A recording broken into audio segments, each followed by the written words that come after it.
All right. Well, like Amos said, we are in Revelation chapter 8.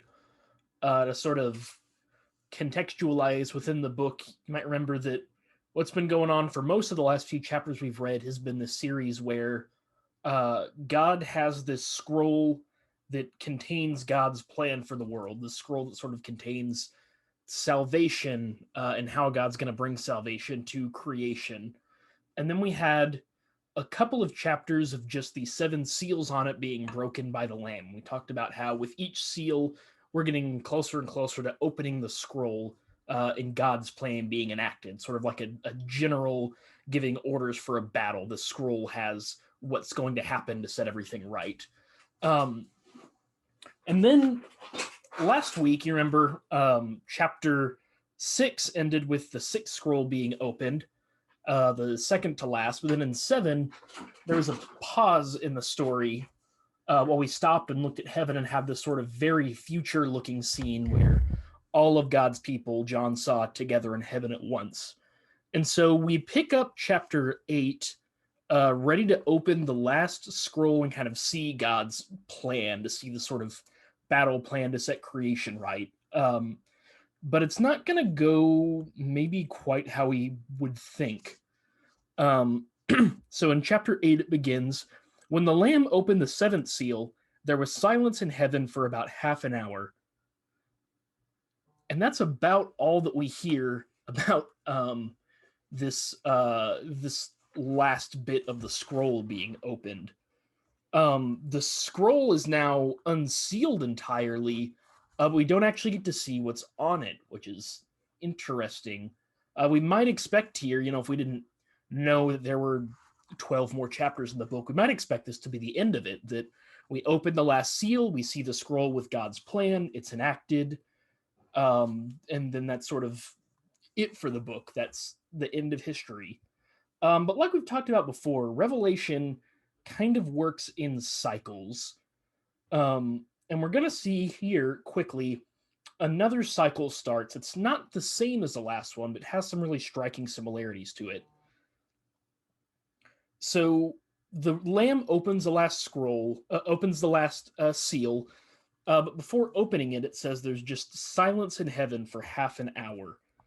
And silence can mean a few different things. There are several points in the Old Testament where it talks about, the prophets will talk about, of all of creation being silent before God's judgment comes on it. So we might anticipate that this is the sort of calm before the storm, that with the scroll about to be unfurled, all of heaven and all of earth is just holding its breath, waiting to see what's going to happen.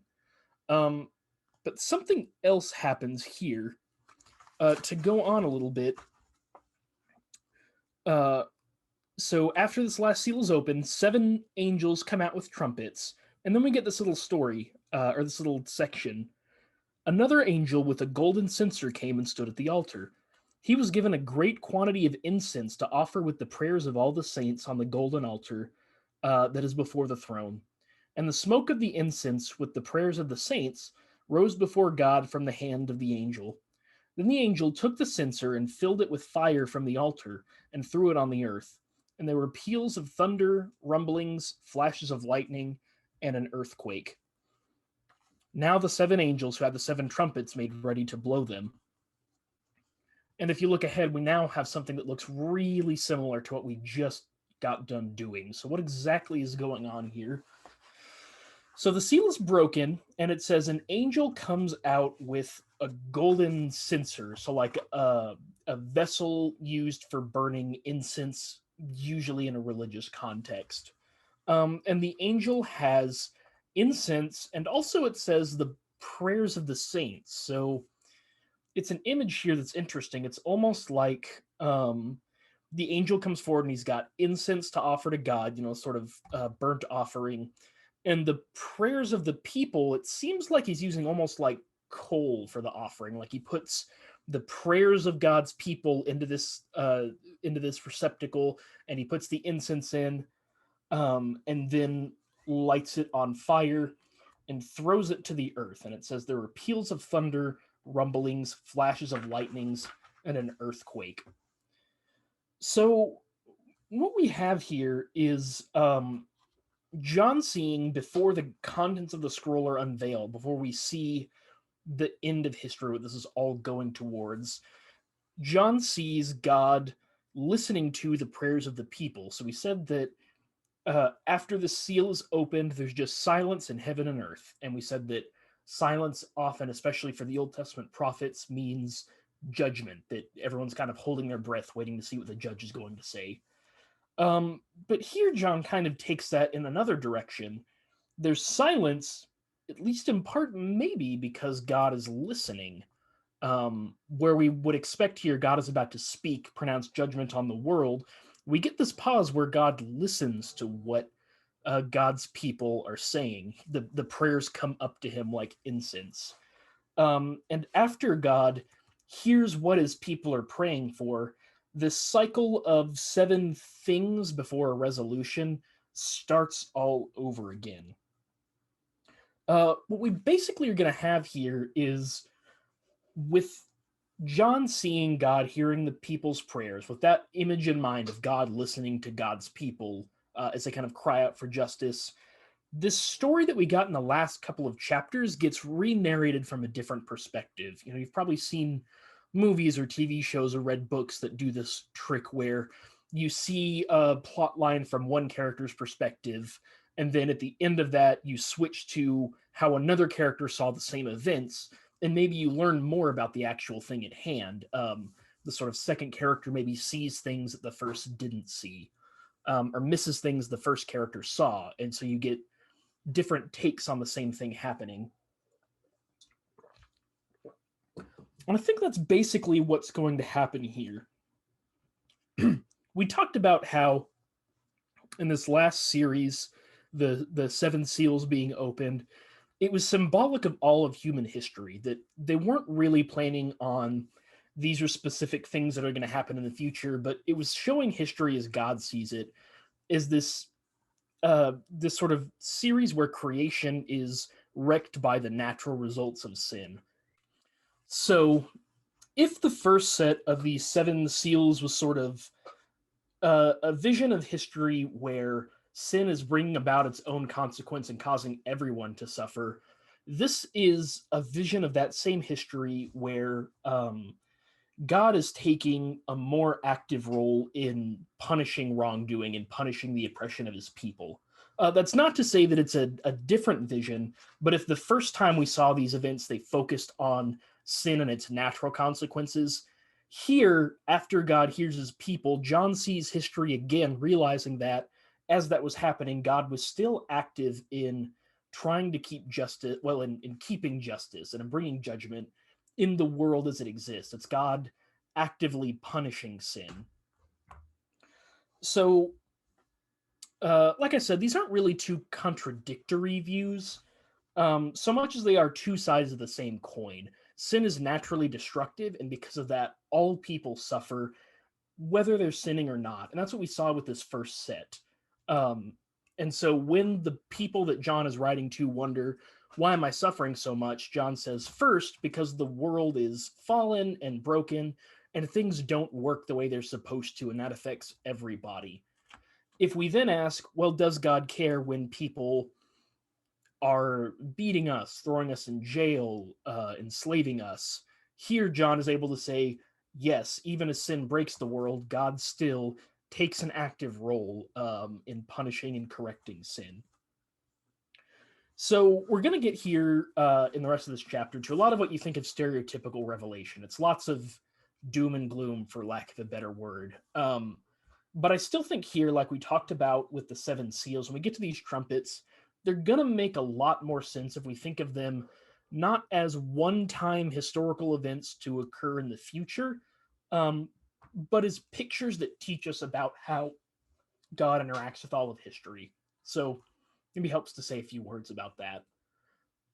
Um, John's original readers, I really think, would have viewed what we're about to read, the angels and their trumpets and what happens when they blow them, as more symbolic than literal. That's not to say not having a real meaning, but that's to say having a meaning different than literally. It says a third of the earth catches on fire, so he really means at some point in the future a third of the earth catches on fire. Um, there's a lot of allusions in this passage to other parts of Scripture, and really, especially in this chapter, to the Exodus. Um, this section of Scripture, we just saw God's people asking prayers for justice, and then crying out against this empire oppressing them. And then, as we're going to see what happens with the trumpets, God sending a series of plagues on the people, oppressing his people.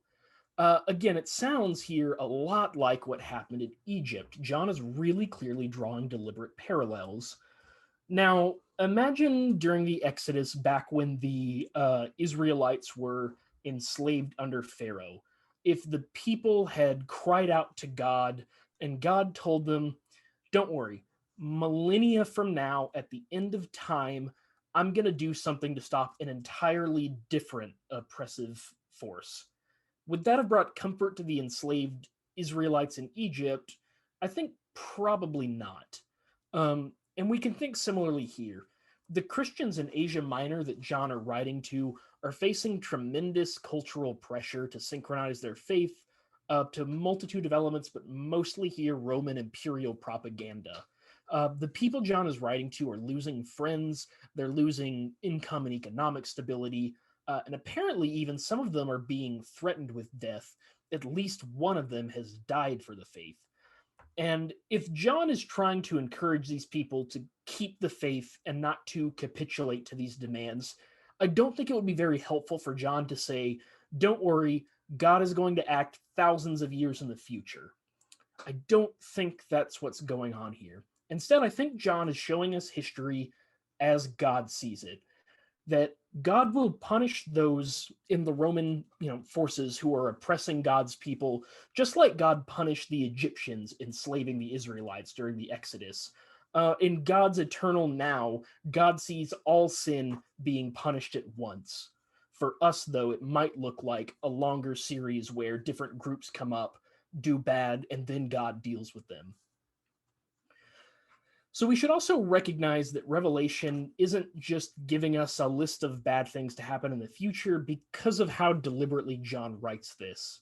I said earlier that this cycle of 7 events happening is more or less the same cycle that we saw a few chapters ago from a different perspective, that instead of sin being its own punishment, and that's what history's like, now we see God actively punishing people who harm God's people. Another way that we know this is the case, I think, is when we read closely these two cycles, the 7 seals and then these 7 trumpets that angels have, really mirror each other. If you can remember back, several weeks now to the 7 seals, you started off with 4 seals that were really closely grouped together, right? It was these 4 horsemen who each have these short little sections on what they do. And then you have a longer seal that's focused on God's people and what's happening to them. And then you have a 6th seal that's the longest one where some very dramatic biggest act of judgment occurs. And then you had a pause in the story where we see what's happening in heaven. And then the last seal we saw in this chapter was opened, but interrupted by the start of a new cycle. Well, that exact same pattern holds here, where you have a group of 4 short ones put together, a longer 5th one that talks about God's people, a longest 6th one, an interlude, and then a 7th that gets interrupted by a 3rd cycle that we'll get to later. That's all that to say that the cycles we're seeing here are really close, are really similar if we read them closely. And so I think it makes the most sense to think of these as basically the same event, that all of these are showing us all of history. Let's take a look and see if that works. So we got up to verse 6. Now the 7 angels who had the 7 trumpets made ready to blow them. And the first angel blew his trumpet, and something like a great mountain, burning with fire, was thrown into the sea. A third of the sea became blood. A third of the living creatures in the sea died, and a third of the ships were destroyed. A third angel blew his trumpet. Sorry, I think I skipped one. Let me jump back to 7. The first angel blew his trumpet, and there came hail and fire mixed with blood, and they were hurled up to the earth, and a third of the earth was burned up, and a third of the trees were burned up, and all of the green grass was burned up. The second angel blew his trumpet, and something like a great mountain, burning with fire, was thrown into the sea. A third of the sea became blood, a third of the living creatures in the sea died, and a third of the ships were destroyed. The third angel blew his trumpet, and a great star fell from heaven, blazing like a torch, and it fell on a third of the rivers, and on the springs of water. The name of the star is Wormwood. A third of the waters became wormwood, and many died from the water because it was made bitter. The fourth angel blew his trumpet, and a third of the sun was struck, and a third of the moon, and a third of the stars, so that a third of their light was darkened. A third of the day was kept from shining, and likewise the night. And then I looked, and I heard an eagle crying with a loud voice that flew in the middle of heaven, Woe, woe, woe to the inhabitants of the earth, at the blasts of the other trumpets that the three angels are about to blow. So, like I said, really in this chapter, we're getting to, I think, a lot of what you think of when you think of the book of Revelation, with angels blowing trumpets and bad things happening. But let's look at them a little more closely and kind of talk about what they mean and what John is probably trying to teach all of us, whether we're living in the end times or not, what he's trying to tell us about God.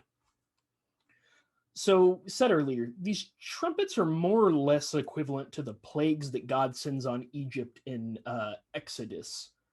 Um, if we were in person, I might be able to kind of draw up on the blackboard, what the 10 plagues that God sends and then what are in these four trumpets. And you would see that most of them overlap. It's just the 10 are kind of truncated into four. If you want homework, you can read the 10 plagues in Exodus back to back with this chapter, and you'll see really John is deliberately having it so that what God did through the plagues in Exodus happens here in this chapter of Revelation, except that instead of only applying to Egypt, this judgment applies to the whole earth. And we see over and over every time one of these plague-like events hits the world, it says a third of whatever is affected is destroyed. So, right, a third of the seas turn to blood, a third of the stars fall out of the sky, a third of the people die, I think, is maybe in this one.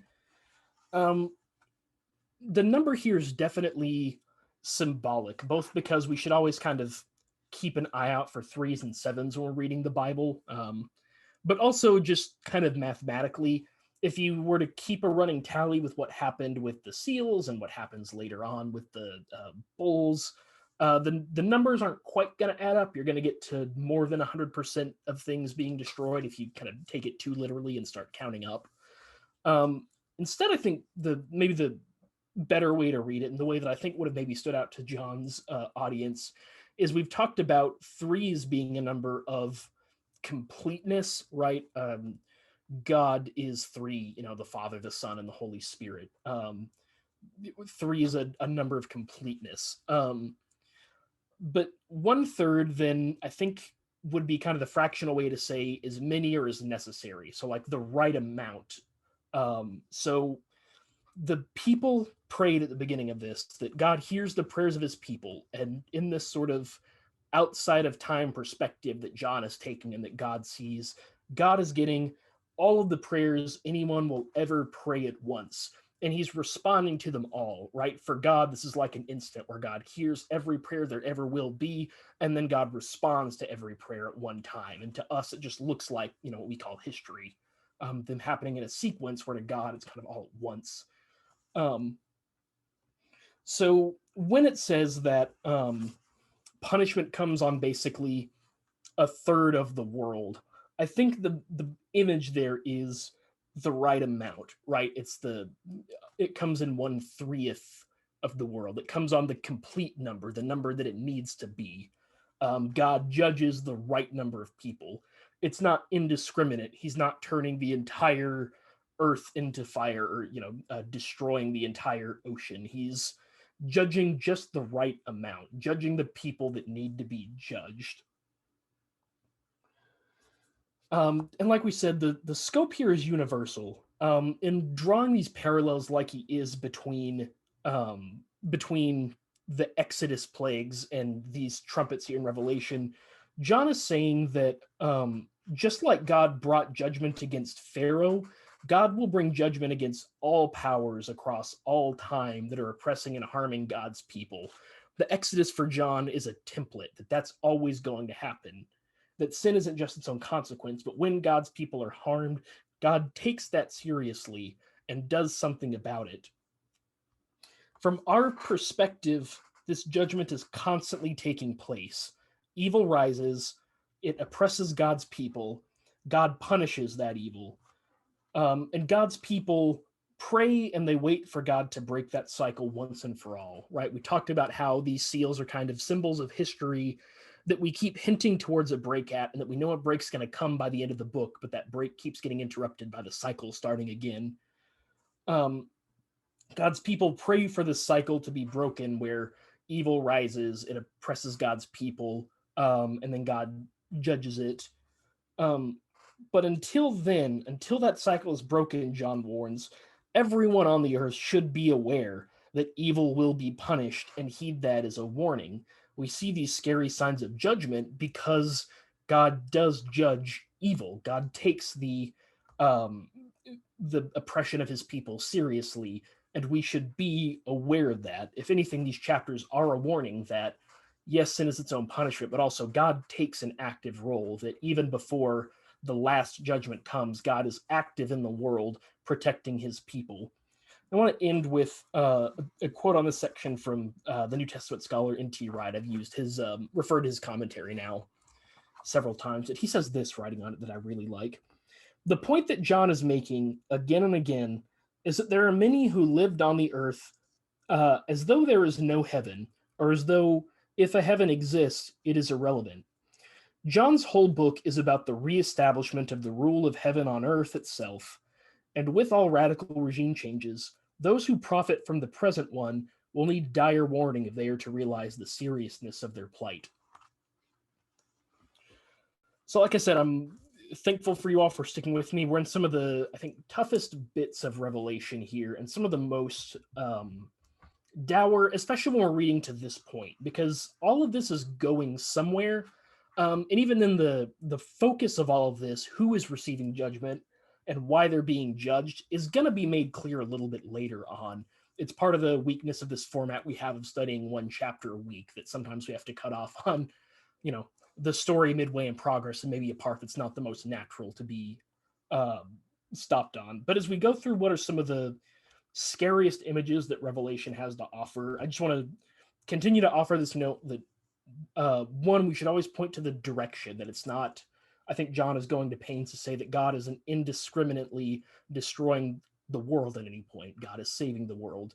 But also exactly what God is concerned with in Revelation specifically is going to get more clear as we go on. And again, it's not indiscriminate destruction. So I hope you'll all stay with us through that. I'm looking forward to whatever we'll talk about tonight. And I hope that at least a few weeks into this, it's going to start to come together, something that's hopefully spiritually edifying and not just frightening. So looking forward to what we have to talk about tonight.